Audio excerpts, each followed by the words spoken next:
everybody. We are out and about today. We're actually going to go to a Overland meetup at the Mount Zion Off-Road in Dover, Pennsylvania. So I met up here with my friend Alex and his dad. Alex has the very well-built ambulance.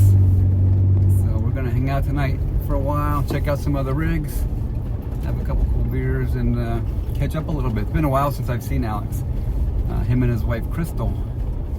We've gone on a couple trips together, and they've been out exploring the United States and Mexico, and I'll let him tell a little more about his story.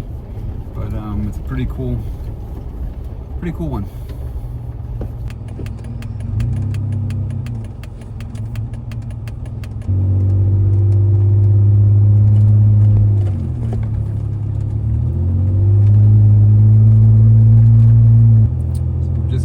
To the South County Brewing Company. It's 5 o'clock. A bunch of rigs here already.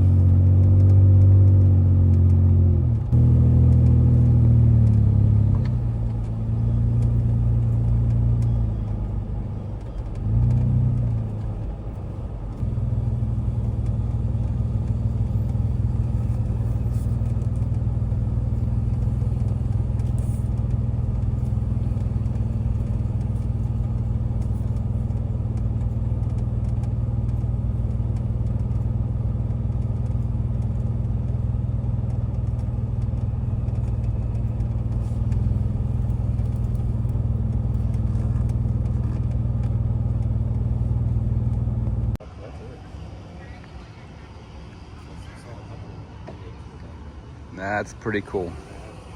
I believe it's an old Jeep of some sort. Not sure on the make yet.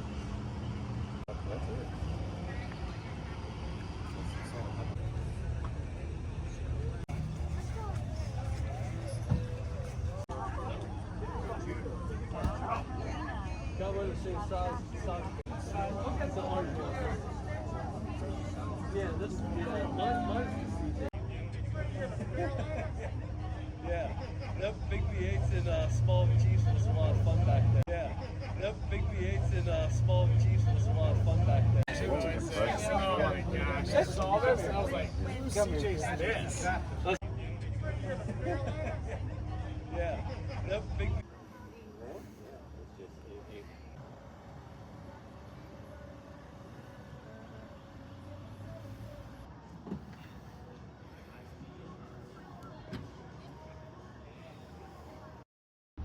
You guys put the tires on it. You guys put the running board. They did everything. We do roll on, roll off. So when I drop it off in Baltimore, I literally have to hand the key to my vehicle over to somebody in Baltimore, and I don't get that key back until they hand it to me in Belgium. So somebody. Hey guys, how's it going? We are out and about tonight with Alex, and this is the ambulance Alex and Kristal have rebuilt. So I met Alex about 3 years ago. We went on a trail ride together. My Jeep was about 3 weeks old and was introduced to Pennsylvania pinstripes. You remember that? So since then, Alex has gotten rid of the Jeep and has picked up this ambulance. I think you had it a little bit before. Yep. And so he's been working on this ambulance, and he actually inspired me to get my Jeep going. And so we're here tonight to take a look at his ambulance. My name is Alex, and I travel with my girlfriend Kristal, and this is EmergencyGetaway, our ambulance. We also call her Big Booty Judy. When he does a walk around, you'll see why we call her Big Booty Judy. But we've had this since 2019. The first 3 years we had it, we kind of just pieced it together piece by piece, and in 2022 we decided to sell everything, our house, vehicles, and build this out to live in it full time. And we gutted it out, we converted it to 4-wheel drive, and we built it into our dream vehicle to be able to travel around the world. We've been to 43 states and 5 countries so far, and we are getting ready to ship off to Europe and hopefully cover Europe and Africa next. That's awesome. So originally when you guys took off was what, 2 years ago in April, and you headed across the country, and it was still 2-wheel drive at the time. Yeah. Yep. And then you headed up to Oregon. Yeah. After several months to have this 4-wheel drive put on, and it looks amazing. This thing has turned out awesome. So yeah, the 4-wheel drive actually lifted it by about 10 inches, so it gives it a nice look. But also having the 4-wheel drive capability for the places we go is key. And it has an incredible stance, so very cool. All right, well, let's take a look at the inside here real quick.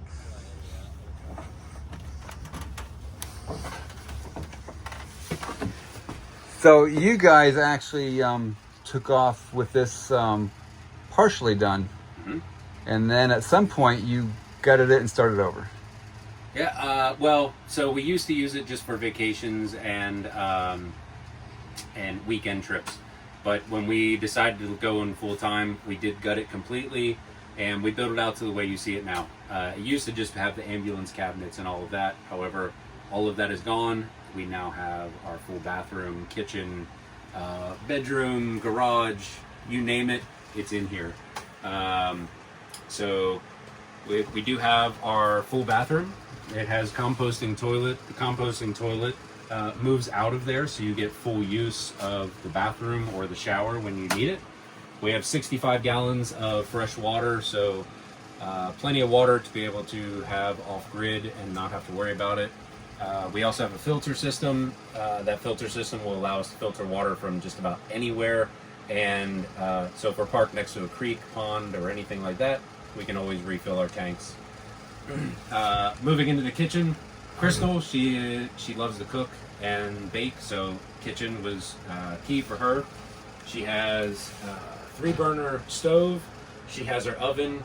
She makes sourdough bread and cookies and all kinds of stuff. So we eat well on the road, which is always good. She needed to have her spice cabinet, so she has a 3-tier spice drawer. I actually had to add a 3rd drawer slide because she put so much weight in here. But it makes all the good food. We also, even living in a small space, we travel with priorities. A full-size espresso machine takes up a whole drawer in itself. These back here are just silverware and other storage areas. These are our clothes drawers. Yes, we only have 1 drawer each for our clothes. You learn to live very small when you're in a space like this. Here, a nice big table that comes all the way out. This works as a workstation, extra kitchen prep for Kristal, dinner table. So nice to have the extra counter space there. And you guys still work on the road? We do, yep. So we both get up every morning. We both work part-time and go, by around lunchtime or so, we're done, and we go enjoy the rest of the day wherever we're at. Right. So in the last 2 years, you guys have actually traveled all across the U.S. and some of Mexico. Yeah, so we did a bunch of the U.S. in 2023. The end of 2023 going into 24, we spent 6 months in Mexico. We came back to the States for a few months to do some upgrades. We upgraded our solar and battery system and had to get a new transmission. And then after that, we went back to Mexico for another 6 months and continued further south. We were continuing down the Pan American Highway, and so we did Belize and Guatemala. And then when we got to Guatemala, we decided we wanted to go to Europe instead. So we drove from Guatemala back to Pennsylvania. And that's an exciting future trip. And I can testify, a lot of your pictures and posts from Mexico and your travels have been just amazing. Yeah, thanks. So it's, a lot of fun to watch us and follow along on your travels. Yeah. Anything in here that you would do different? I mean, this is amazing, your setup. But you guys live in it every day. Yep. So is there anything that comes to mind? Actually, so having this for 3 years first and building it out piece by piece, just for recreational travel, really helped us figure out the layout that we wanted and what we wanted in here. So when it was time to gut this and build it out the way it is now, we knew exactly where we wanted everything. So honestly, there is nothing that we would change on the interior layout. That's awesome. Yeah. And you travel with your dog, Link. Yep, we do. He's been along with the whole way. So how is, traveling with a dog? Great most of the time, and in the States it's super easy. As soon as you start adding international travel to that, it adds a whole nother level of complexity. So not only are you worried about those border crossings for yourself to get across the border, but you also have to worry about the paperwork for your dog to get across there as well. So for example, to come back from Guatemala, it costs us over $300 just to get him out of Guatemala. And to be able to travel back to the U.S. So, and then going to Europe is a whole nother ball game. So it definitely adds a whole nother layer of complexity, but Link is a great travel dog, and we probably wouldn't have it any other way. Nope, I agree. I travel with a dog, and it's awesome having a dog along. Cool. So up front, both of our seats, these do swivel around. So normally this becomes my workstation, this lagoon table. Switches over, so I have a nice little workstation up front. Kristal works in the back at the bigger table on the bench there. But it is nice to have a little bit more comfortable seats to sit in versus just sitting in on the bench or laying in the bed. Also up here we have our battery bank, and most of our electrical is in these cabinets, so inverter and charge controllers, DC to DC, charger, and all of that is in this area as well.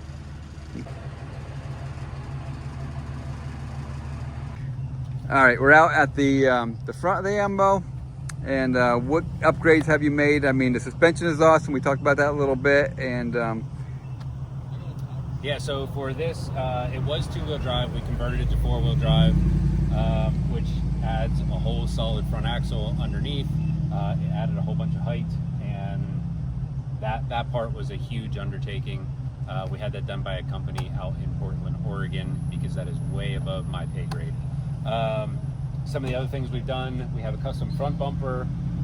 You'll see in a minute, we have a custom rear bumper as well. Up top, we have a roof rack that actually, the top layer of the roof rack slides out over the cab to provide more solar. So we have 1100 watts of solar on the bottom on the roof, and when the top slides open, it makes another 1100 watts, so we have 2200 watts of solar altogether, which is a huge thing, so we can be able to run our AC and everything else inside there.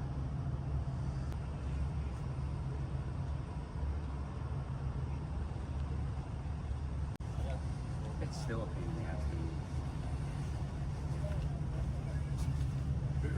Make sure you get that rusted rocker panel in there too. all right, so the back of this thing looks incredible. You got this built out.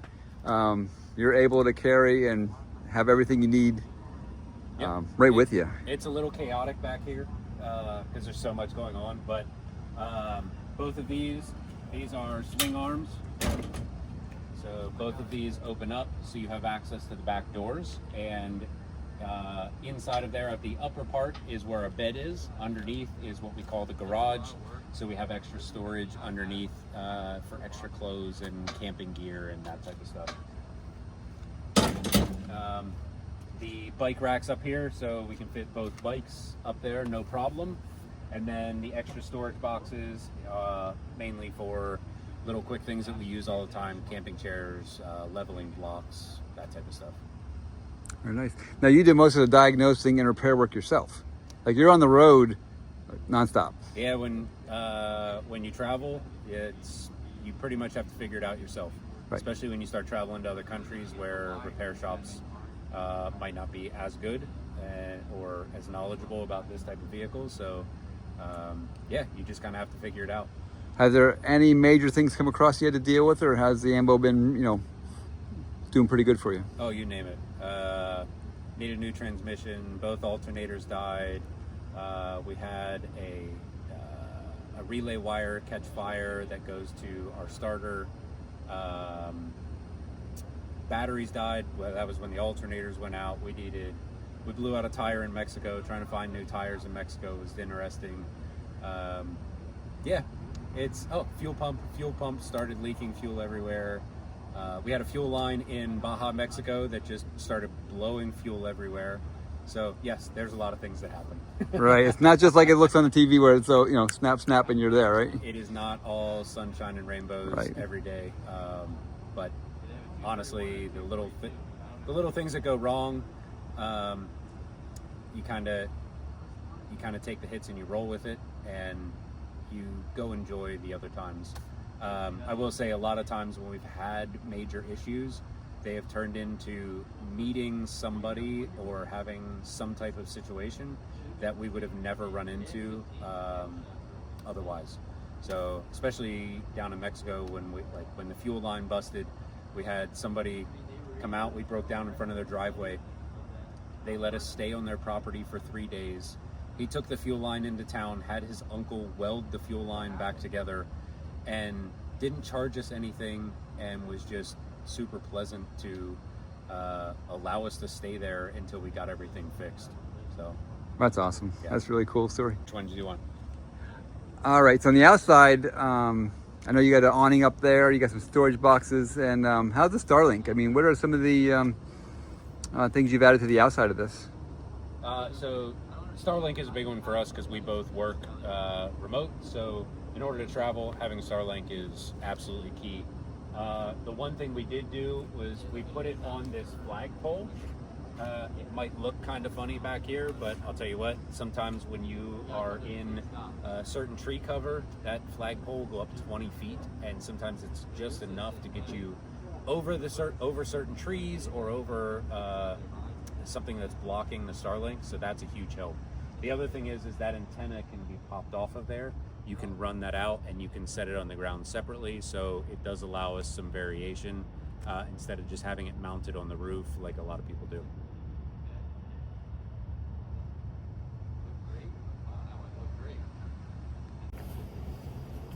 Alex, appreciate the walk around. Thanks a lot.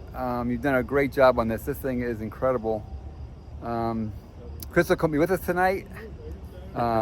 We miss her. Hope to see her soon. But yeah, and good luck on your next adventure in Europe. And Awesome. Thanks for coming out. Always a good time. cool.